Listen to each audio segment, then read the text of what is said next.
And so I'm start with the review from last time, from Monday. I finished the material on the shortest curves on the hyperboloid, and I started speaking about the upper half plane. So about the shortest curves in the hyperboloid. The previous time we ended just stating this theorem, which was that if you take two distinct points in the hyperboloid and you connect them with the shortest curve, then this shortest curve is contained in the intersection of M with a plane, right? With a plane passing through the origin. And we saw a couple of videos illustrating that, but we didn't see the proof. So last time we saw the proof, and somehow the trick is if you have a point in the hyperboloid, and you take any non-zero vector, so that what you consider is this shortest curve with those initial conditions passing through P with this velocity vector,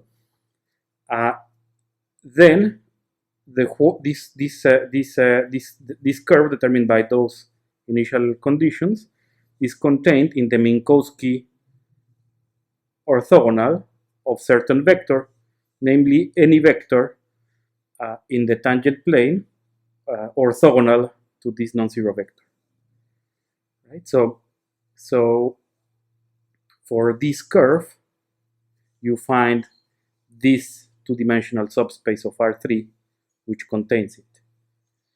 Right? And then, as we said, that's the rest is you see, take any plane through the origin with the property that it intersects the hyperboloid, and then check that the intersection happens in that the intersection is a shortest curve in the hyperboloid. Right? And so here we can see some illustrations. Right, here is our plane containing this shortest curve, and here is our plane containing our shortest curve. And so also before talking about the upper half plane, let me mention a little, some more that I also said last lecture regarding the possible tangent vectors, the vectors in R3 that may be tangent vectors of points in the hyperboloid. So, namely, for instance, if you take anything inside the light cone, right? I mean, inside the light cone, let's say up or down, anything inside, the pairing with that vector with itself is negative, right? So, for instance, if you take a point in the hyperboloid, the Minkowski pairing with itself is -1, right? And also if you take in the lower sheet, the pairing of that point with itself is negative. But in the whole region, right? In the whole region, kind of bounded by the light cone. Right? So here I'm thinking of everything that lies here and everything that lies here. Those vectors are precisely the vectors that whose pairing with themselves, whose Minkowski pairing with themselves is negative. Right? But so that means that they cannot be in the tangent plane of any point of the hyperboloid, because if I take any point in the hyperboloid and I consider its tangent plane, in its tangent plane, any non-zero vector has positive Minkowski pairing with itself, right? Because we saw that for any point, the Minkowski pairing on the tangent plane is an inner product.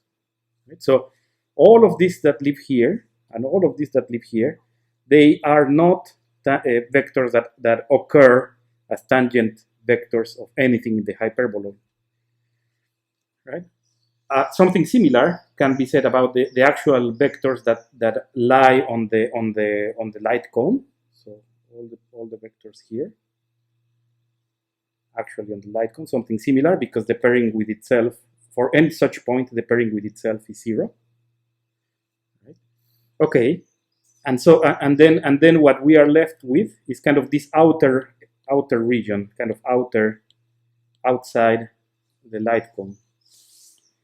Right? And those are precisely the pairing with themselves is 0, and one can see that those are precisely the points that occur as tangent vectors to something, right? So, for instance, if I take a vector here, how do I determine the points in the hyperboloid of which it is a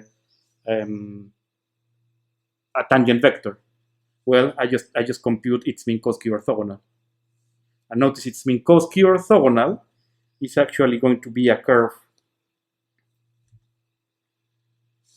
right? Yeah, and so somehow the tangent, the planes through the origin that are tangent planes of points of the hyperboloid kind of look like this. Somehow like this one, or they can be a bit tilted, right? But somehow always kind of crossing the light cone only at the origin. Right? Okay. If I'm not mistaken, the points here are so-called time-like vectors.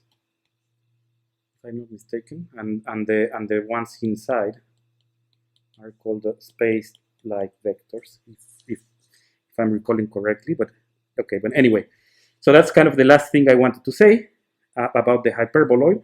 And now we move on to the upper half plane, right? And somehow, kind of still the first thing we did was see kind of all the correspondences between the geometric objects that we have introduced so far. For instance, between the Poincaré disk and the north hemisphere.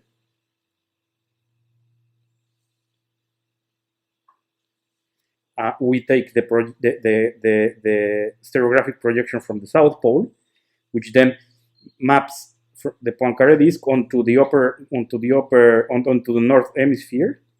But that's also nice projecting from that point, because that also goes to the hyperboloid, right? So somehow that gives me two correspondences, right? One between the Poincaré disk and the north hemisphere, and that same projection, but now moving on to the hyperboloid between the Poincaré disk and the hyperboloid. And also, you see here we are seeing the image of the Poincaré disk under the stereographic projection from the South Pole. Yeah, and then so you see here you can see it. This is the complex number 1, I minus 1 minus I. So this means that when I draw this here, that should be 1 I minus 1 minus I, right?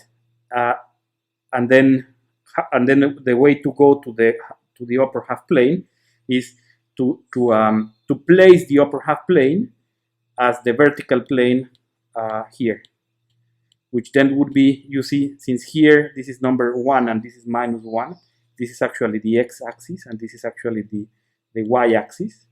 So the upper half plane would be we would have to place it in the upper part of the YZ plane and then project from this point. Okay, and then when we do that, somehow the image here is precisely what you are seeing here. Okay, so we see that from this north hemisphere, I go to the Poincaré disk projecting from the South Pole, and I go to the upper half plane projecting from this point to the YZ plane. Okay, and so those are the correspondences, and of course, kind of a hidden claim is that, you see, when I go from here to here, projecting from the South Pole, and projecting, and from here to here, projecting from this point to the vertical YZ plane, what I have is precisely the Cayley transformation that we introduced earlier in the course. So that's a hidden claim, which is actually a very good exercise to see, in other words, to give the explicit formula of this composition going from here to here and from here to here. Here is the Cayley transformation. Okay, and now we introduced the hyperbolic Riemannian metric on U by, well, we said, okay, so the Cayley transformation we saw that restricts to actually a biholomorphism from U to D. And so what we do is just, you see here, I know how to measure vectors, right? I mean, I have already a Riemannian metric, and so if you give me a vector here, see, if you give me a vector here, how do I define a new kind of way of measuring it? Well, map it here and measure it here. That's kind of the basic idea, which is very simple. And of course, the formula may get a bit complicated, but somehow what I would like you to see is that the idea is very simple. It's kind of here, you know how to measure. So if you want to learn how to measure here, just send things to the right. Okay, so here's the explicit formula. And so notice that then somehow so far we started with the hyperboloid, with the upper sheet of the hyperboloid, with Minkowski's form, right? And then we pulled this one to the disk with the same philosophy that I just mentioned, right? I mean, because from here to here we have the stereographic projection from the South Pole, and here we knew how to measure vectors with Minkowski's form, so we pulled it back here, and now we are pulling it one step further to U, to the new one that I'm introducing. But it's kind of the way I define this one from this one, follow the same philosophy that I'm following now to define this one from this one. But in the end, everything is being pulled from the hyperbole. Okay, explicit formula, which I leave as an exercise, and which tells me that when you in particular tells me that if you want to measure the norm of a vector, well, it's, let's say, the norm square. Let's say it's almost the norm square of the usual norm square, except that you have to take into account how close you are to the real axis. If you are very close, that is very close, this is very small, then this is very big, so your vector is actually very long. So somehow the very same vector that I draw here, and when I say the very same, I mean, you see, for all of these tangent planes are canonically identified with R2, so I can actually say, okay, take one vector here, but then draw it in another tangent plane through this identification. If I do that, and now I let the base point kind of move towards the real axis. Here, the vector is very long, and it's longer than far from the x-axis, the real axis. And that somehow, from that, at least I can draw the intuition that somehow close in the upper half plane, but close to the real axis, distances are very big, because somehow vectors are actually very long. So like points here are actually very far somehow. Like somehow those two vectors are farther away from each other than kind of drawing the same thing, but here. Okay. Then we started the study of the group of Riemannian isometries, and what we saw, well, Riemannian isometries, and here is that preserve the orientation, right? And then I will say some more words about the orientation in today's class. I'm not going to go like to be very formal. I'm going to wave hands, but later on, because what the first thing we proved is that every Mobius transformation that preserves the upper half plane bijectively is a Riemannian isometry of the upper half plane with my new Riemannian metric that I introduced. And we proved it. So here you can see the whole proof. It's really basic considerations. And then we went on to describing the shortest curves in the upper half plane.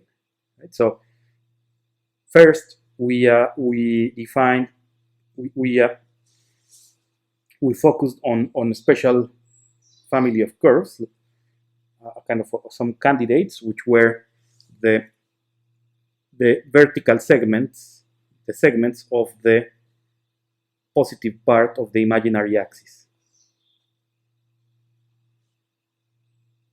And we showed that, you see, we took any such segment and somehow I parametrized such segment in the kind of with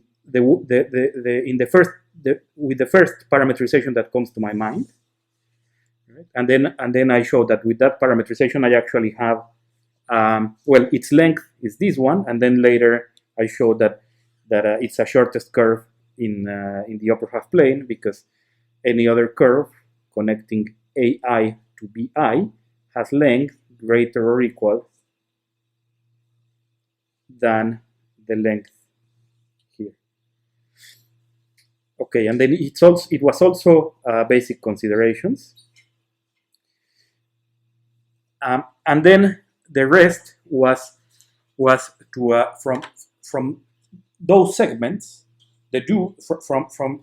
from knowing that those segments are shortest curves, deduce that between any pair of points in the upper half plane there is a shortest curve connecting them, and that the shortest curves in the upper half plane are precisely the segments of circles in C bar orthogonal to R bar.